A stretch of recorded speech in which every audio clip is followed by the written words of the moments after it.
So the model, we talked about it we got into this last week, and we'll get into it now. I want you to ask any question about I'm going to explain first how like sort of it works broadly, and then Yes. tear it apart, because the thing that makes my model great, the thing I believe about my model that makes it like worth talking about and saying on TV more than anyone else, my model says is because I have asked the best in the business for their input to help make it better. I've done that since I first started doing this whole bonanza back in 2008, when that ages me a little bit. I worked in the league office at that point, and we worked on a project called, I was in financial strategy, and we worked in a project called season inventory restructuring, aka how many games is optimal for an NFL season? Is it 16-4, which is what we were at the time, 17-3, 18-2? What is it? Well, the answer is we're going to go to 20, whether or not you want to. Eventually, 20? you will get there. No, you need to get me in there for the player health and safety, Well, side of things. 20 listen, games? 18 is where we're going next. Let's just go with that. But ultimately, the whole what I came from modeling in a financial capacity. I was a banker, so I needed time sensitive, quick models that could help make decisions with time as the variable. A lot of people come into analytics from a stats background, and they're much more concerned about being perfect, right? They want the data to fit like models that with such like clarity, but you don't have that ability to do that often in football because of it's 1 week or it's one play or whatever's going on. So the backdrop is I sat with a competition committee. I knew how to code. I knew how to my math skills were good, and I knew how to make good models in from financial models. I worked in an investment bank. What would happen is like my bosses would be like, "Why do you believe this?" And I'd be like, "Because of this." And you'd have to have great reasoning. So the logic had to be sound. Doesn't always have to be right, but the Right. process has to be right. Use those models, and I sat in the room with the competition committee, and these are Hall of Fame coaches, Hall of Fame-ers, like people who really know what the heck they're talking about, and we got to sit there with a cowboy clicker, and they showed me how football worked, and I got a chance to learn. And by the way, you give me a dark room, football, snacks, and swearing, I am all in. That was really what drew me to it. So I started listening to what these coaches said, and I asked a whole bunch of clarifying questions. I was like, "Where is the safety supposed to be here? I don't know what a safety does." And then they're like, "Well, I didn't call the play, so I don't know." Blah blah. Right. But I learned a lot more, and the idea was, how do we make our game very competitive? So health and safety was obviously something that analytics can help solve for. The more information about all the variables to keep you healthy, the better. That's one thing, right? The other thing was we need the best players on the team. So there's two parts to that. You either have to draft well, get free agents well, or an average player in my system needs to be better. That's what your coach did better than anything in New England. He took a player because everyone knows really elite good and everyone knows who's not so good. It's the messy middle and figuring out who could be a little bit better in one system versus another. Okay, so that's the backdrop.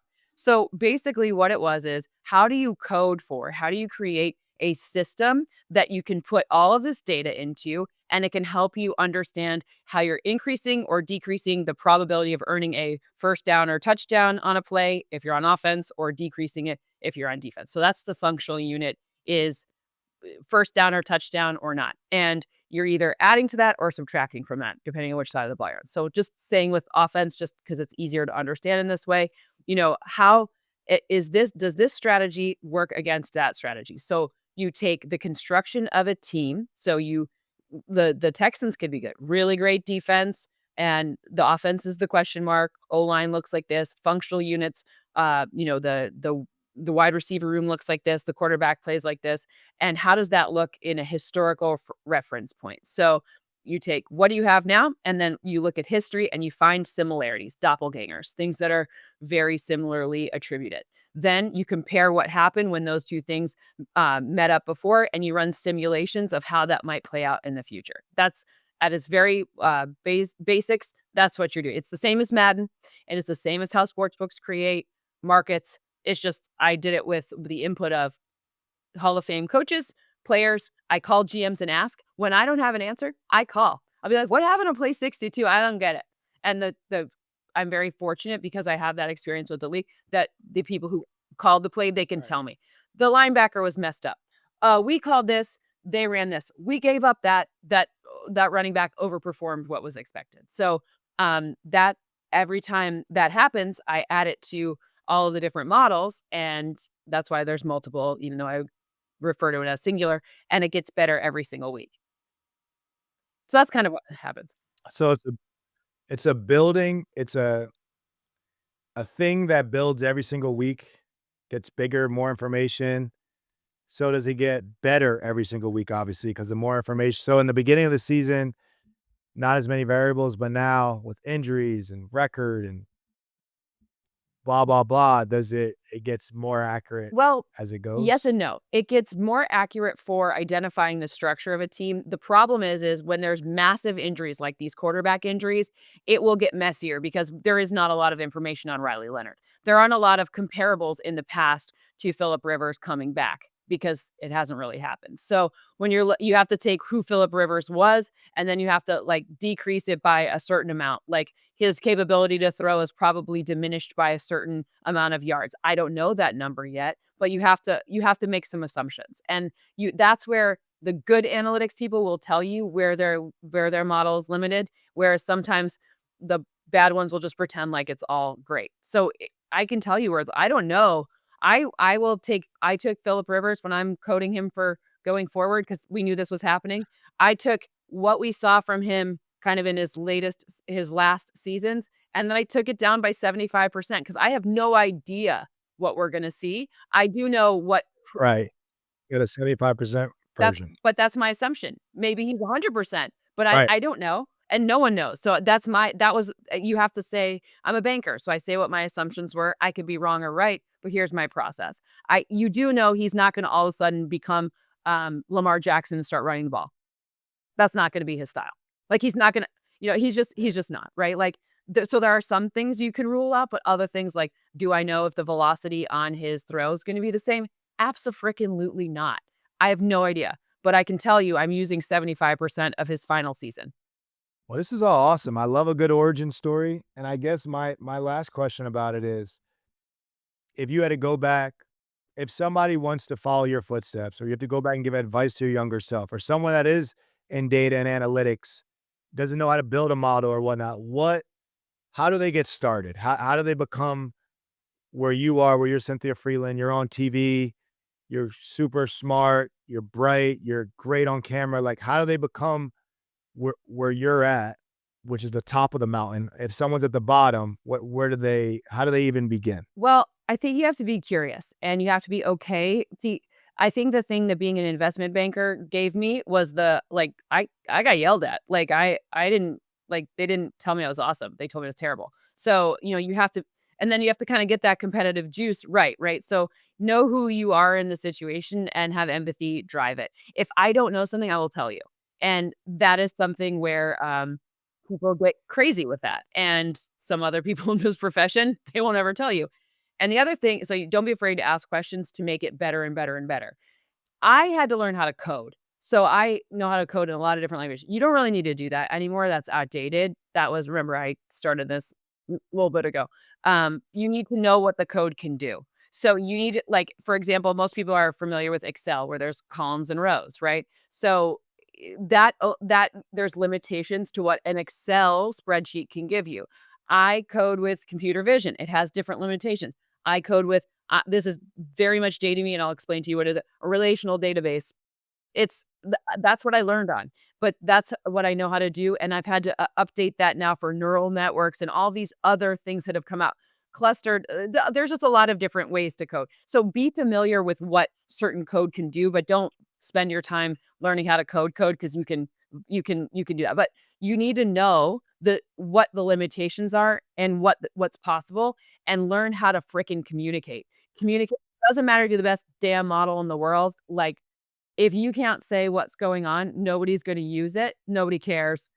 They may not care even if you have, a good communication skills, but, they're certainly not gonna care if you can't communicate, and the thing that I did to be better at that, because when I was first on TV, I was stiff and terrible and, like, a cocky, "I have a really good MBA, you must listen to me."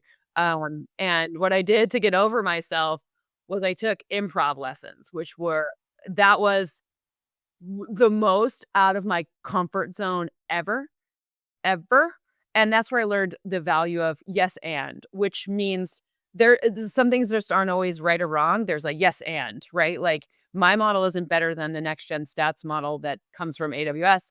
Mine's different. I can tell you what goes into mine. I don't know if the broadcasters sometimes who talk about it on air know what when they say, like, analytics say, like, I think they think there's, like, one analytics like, ESPN's model is different from NFL Network's model because we use NG like, they're all different, but so even the probability of making the playoffs here, my number is different than next just I can tell you what goes into my number, though. I can communicate that, but it doesn't make their model wrong. It just means their model is based on different metrics than mine. So, I don't know. So it's yes, and get the hell over yourself, cocky business school student who, you know, had to go to therapy.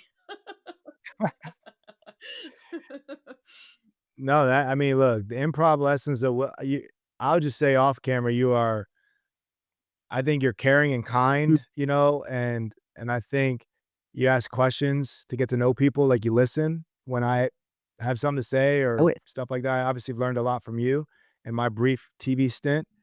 It's So, awesome. but not everyone's like that in this industry, and we know that, right? And I think hopefully, I think the fan or the viewer can feel that and know because I feel that way toward analytics, like, "Oh, who are they to say, I'm a player. They haven't played, and they're gonna tell me that that team's gonna win because their numbers say so? Like, play the game, Right. right? Put the ball down, let's play the game, and this guy's gonna beat me, and he's gonna average 7 catches on me because that's what somebody with an MBA said? Oh, let me show you," right? That is all the competitor Of course. in me to prove that number wrong, right? But I'm learning, like, hey, you're a face behind that, and you're saying, hey, sometimes the number is wrong, or the number is, and here's how I came up with Like, that, and right. here's where it stemmed from, and here's the reason. And I'm willing to learn more about coverage to make sure that's right and whatnot. And I think that can bridge the gap between player and non-player when we talk about the same sport. 'Cause we both care about the Yeah. sport. We just had different upbringings 100%. around the sport. I didn't have a business degree to learn the sport, and you didn't sit in meetings with Bill Belichick for 10 hours a day since you're 20. So there's different ways we obviously learn the sport, but we're both trying to share knowledge on the sport. Be a little too old to sit in a meeting with Bill Belichick for that. Just, just say. But that aside, no, I did actually ask Bill. He's been wonderful. He was super generous with teaching because the best football coaches are the best teachers, in my opinion. My goal with all of it, I would like to have the see those two things behind my lovely co-host here. I would like to win with the team. I want one of those. Not Bam. I'm clearly not gonna play, but, like, my goal and what Oh, my belief you're about younger than Philip Rivers. dadgummit, Yeah. but, I can swear though, but anyways. Great improv. But and, But go ahead, say that. I wanna make this part clear. Tell us what your goal is with all of it. I've eventually like, my belief in life is that analytics and AI or however you wanna term it now, it gets different names, it was called big data at one point, should make things better. So, you're never gonna be perfect, you're never going to be 100%, you can get 10% better every single day, that's my belief about everything in life, like, my from my own workouts to whatever, and if I can use data to poke holes in the argument, to find where my weaknesses are to make them better in my system to make the average player above average, which is what your coach did, like I said, masterfully. That is where I believe that my edge lies. I think I can see patterns in the data to help facilitate that at a team level, be it from figuring out who the personnel should be to figuring out, this isn't working. And the other thing I'm working on in the background is figuring out how like some of the psychology of it works to kind of I would love to create a system where a little ahead of things getting really tough on someone's head, we can be like, "Hey, this is maybe we go to a little extra therapy here so that the player can be best on the field." Whatever it is, right? That is super hard to quantify. We won't ever talk about that on media side, but I would like to help a team be a mother effing winner because I want to see to prove how I can help. I don't think I need to be the one source. I don't think I need to be like tell I just want to make did you ever watch Billions? I did watch Billions. First You know seasons. Wendy? First sea You know Wendy? Yeah. Like, she's like I wanna be Wendy, right? Like the kinda I don't need the shine, I don't need any of that. I just wanna go in there and be like, "This is how we can all win together. Here are the tenets. Here's a little bit of data to help make us be just a little bit better every single freaking day." There you That's it. go. Look, that the NFL is leaning toward that more and more throughout my career. I've seen that shift where analytics is coming in for recovery, for practice times, for travel choices, for Yep. roster management, all over the place, and, you meet Bill Belichick's Ernie, but e Yes, exactly, exactly. Bill had a guy, that Ernie Adams, he's to me, people always say Paul Diva does, I'm like, "No, no, no, no. It's Ernie Adams.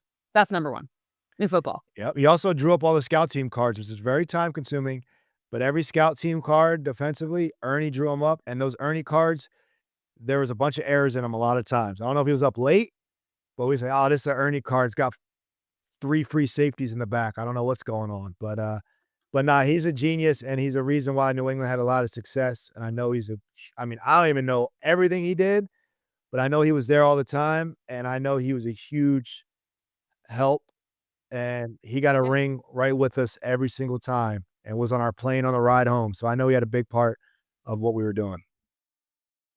And that's the thing is, like, you never hear him get the shine, like, "Where can I be Ernie?" You know, "Where can I" like, how like, I don't Rams, Chargers, TV is enough of a kind.